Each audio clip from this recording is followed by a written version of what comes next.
जय जगन्नाथ दर्शक बंधु एही वर्ष पवित्र महाशिवरात्रि 8 मार्च रे पालन करा जिवो। तेबे चलित वर्ष महाशिवरात्रि रे अनेक विरल घटना घटुछि जेउ कारणरू एही दिनटी अति शुभ प्रभाव आनिदेव। ज्योतिषंक अनुଯାयी चलित वर्ष महाशिवरात्रि रे 300 वर्ष परे शिवयोग सहित सिद्धि जोगर एक विरल मिश्रण गठन हेउछि। प्रत्येक वर्षर महाशिवरात्रि प्रत्येक शिव भक्त मानक पई प्रिय होई थाए, किंतु एई वर्षर शिवरात्रि बा महाशिवरात्रि किछि अलगा हेबाको जाउछि। आउ एही महाशिवरात्रि माने 2024 मसियार शिवरात्रि जहा 8 मार्च शुक्रवार दिन पड़ुछि, जहा शिव भक्त मानक पई अत्यंत शुभ हेबो। बंधुगण, आज मु आपनको कहिबी शिवलिंग रे चढ़ा जाइतिबा बेलपत्र खाइबा द्वारा कोन होई थाए। सेति पई भिडियोटी को शेष पर्यंत निश्चय देखंतु। भिडियोटी को गोटे लाइक करिबा सहित महादेव को कृपा पाइबा पई कमेंट बॉक्स रे जय भोला बाबा जय महादेव अवश्य लिखंतु। बंधुगण, वास्तव रे जेबे आपण शिवलिंग रे बेलपत्र चढ़ाउछंती सेही बेलपत्र कौनसी साधारण बेलपत्र नुहे, ताहा साक्षात भगवान शंकर प्रसाद बनी जाई थाए। एही वीडियो को निजर फायदा पई शेष पर्यंत थरे देखंतु। आमर धर्म शास्त्र रे कुहा जाई थाए बेलपत्र 6 मास पर्यंत बासी होई न थाए। एहार थरे प्रयोग करिबा परे अर्थात एहाकु थरे शिवलिंग रे चढ़ेबा परे धोई करी पुनर्बार चढ़ा जाई पारिबो। 6 मास पर्यंत केते जगारे मंदिर रे बेलपत्र उपलब्ध होई पारि नथिबारु एहार चून्ह को भगवान शंकर पाखरे चढ़ा जाई थाए। एहार चून्ह को भी चढ़ेबार विधान अछि। बेलपत्र भगवान शिव को चढ़ेबा पछरे एक पौराणिक कथा अछि। प्रथा अनुसारे समुद्र मंथन समय केते जिनिस सहित विष भी बाहरी थिला। एहा सारा संसार रे विस्तृत होइथिला। सृष्टि को बंचेबा पई भगवान शिव एही विष को निजर कंठरे धरि पान करिथिले। एथि पई महादेव को नीलकंठ बोली कुहा जाय। विषर प्रभावरु भगवान शिवंक ताप बढ़िबाको लागिला, जहा द्वारा आख पाखर वातावरण जळिबाको लागिला एवं सेही समय रे देवी देवता माने जणे वैद्यर परामर्श नेबाको गले। सेही वैद्य कहिला कि आपण तांको बेलपत्र खाइबाको कुहंतु। भगवान शिव को बेलपत्र खुआइले एवं जल रे स्नान कराइले। एहा परे भगवान शिवंक शरीर रे जेउ गरम उत्पन्न होइथिला ताहा शांत हेबाको लागिला। सेबे ठारू भगवान को बेलपत्र चढ़ेबार परंपरा अछि। शिवं को बेलपत्र अर्पण करिबा परे आमको जल निश्चय चढ़ाइबा उचित। एहा द्वारा भगवान शिवं को शीतलता मिली थाए एवं आमको तांकर आशीर्वाद प्राप्त होई थाए। सर्वदा ध्यान रखिबे 3टी पत्र थिबा बेलपत्र को चढ़ेइबे। कटा फटा बेलपत्र केबे भी चढ़ांतो नाही। एहार पछरे भी गोटे कथा अछि। काहे कि ना भगवान शिव जेबे गणेशंक शिर खंडन करिथिले सेबेठारु शंकर संकल्प नेइथिले कि केबे भी मते खंडित जिनिस चढ़ांतु नाही। सेबेठारु भगवान शिव को केबे भी खंडित वस्तु, खंडित पदार्थ, खंडित बेलपत्र आदि चढ़ा जाई न थाए। शिवलिंग रे जदि प्रतिदिन बेलपत्र चढ़ा जाए तो सबु प्रकारर समस्या दूर होई थाए। भगवान शंकरंक भक्त को केबे भी पैसार समस्या आसी न थाए। बेलपत्र को आलमारी बा तिजोरी रे रखिबा द्वारा उन्नति आसी थाए। तो एही वीडियो को ध्यानर सह देखंतु। बहुत अमूल्य कथा आपन को जानिबा को मिलिबो। बेलपत्र को केबे भी चतुर्थी, अष्टमी, नवमी, दशमी, अमावास्या, पूर्णिमा एवं संक्रांति दिन तोड़िबे नाही। एवं एमिति कुहा जाए कि सोमवार दिन बेलपत्र को केबे तोड़ंतु नाही। एथिरे सोमवार दिन भगवान शिवंक वास होई थाए। काहेकि ना बेलपत्रर संपूर्ण भागरे भगवान शिवंक वास होई थाए।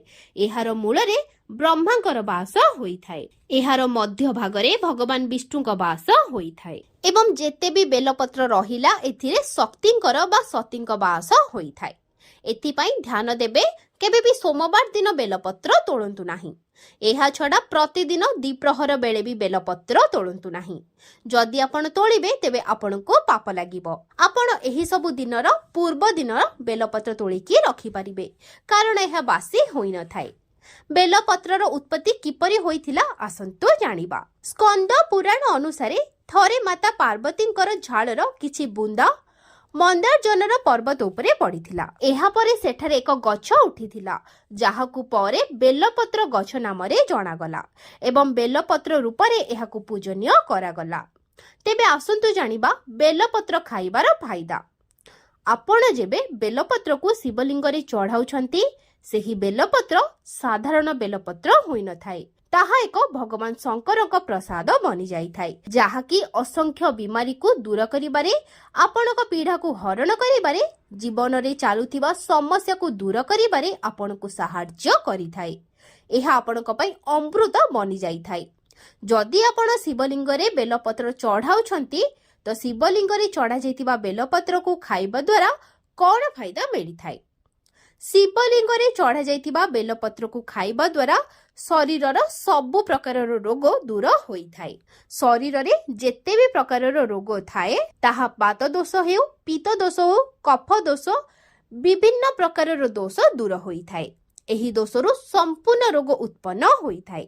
ତ ସବୁ ପ୍ରକାରର ରୋଗରୁ ମୁକ୍ତି ମିଳିଥାଏ। ଶରୀରରୁ ପାପ ମଧ୍ୟ କ୍ଷୟ ହୋଇଥାଏ।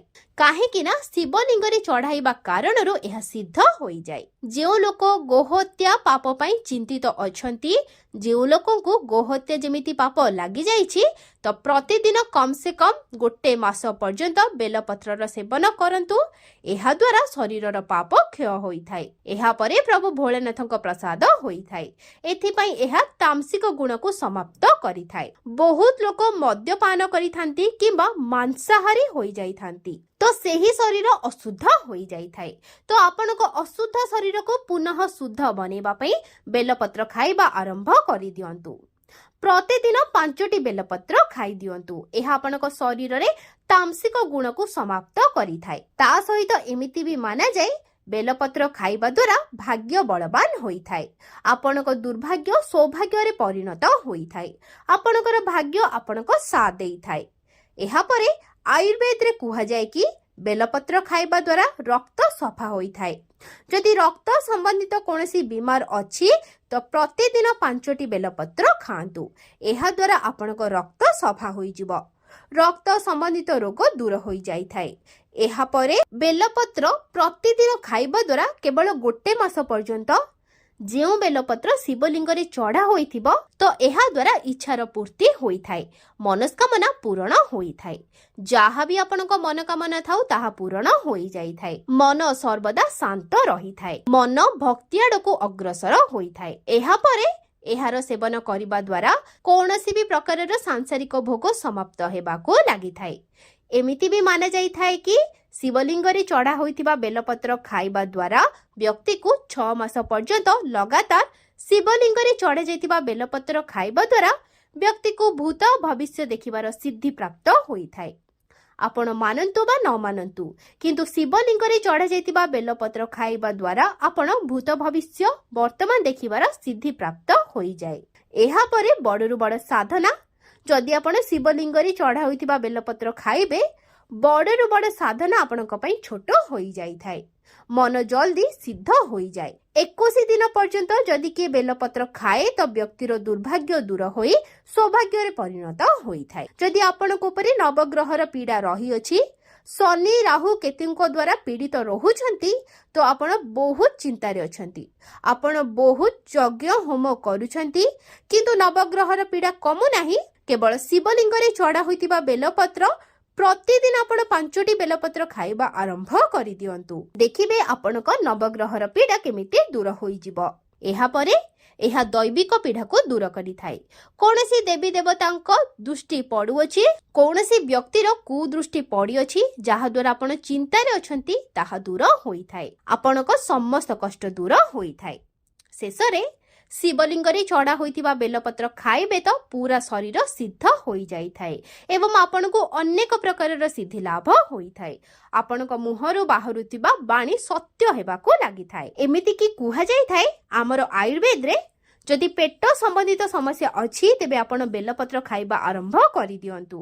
ଏହାଦ୍ୱାରା ପେଟ ସମ୍ବନ୍ଧିତ ସମସ୍ୟା ଦୂର ହୋଇଥାଏ ଏବଂ ହଜମ ଶକ୍ତି ମଜବୁତ ହୋଇଥାଏ। କବଜ ଭଳି ସମସ୍ୟା ମଧ୍ୟ ଦୂର ହୋଇଥାଏ। ତେବେ ବନ୍ଧୁଗଣ, ଆପଣ ତ ଜାଣିଲେ ଶିବଲିଙ୍ଗରେ ଚଢ଼ାଯାଇଥିବା ବେଲପତ୍ର ଖାଇବା ଦ୍ୱାରା ଏତେ ସବୁ ଆମକୁ ଫାଇଦା ମିଳିଥାଏ।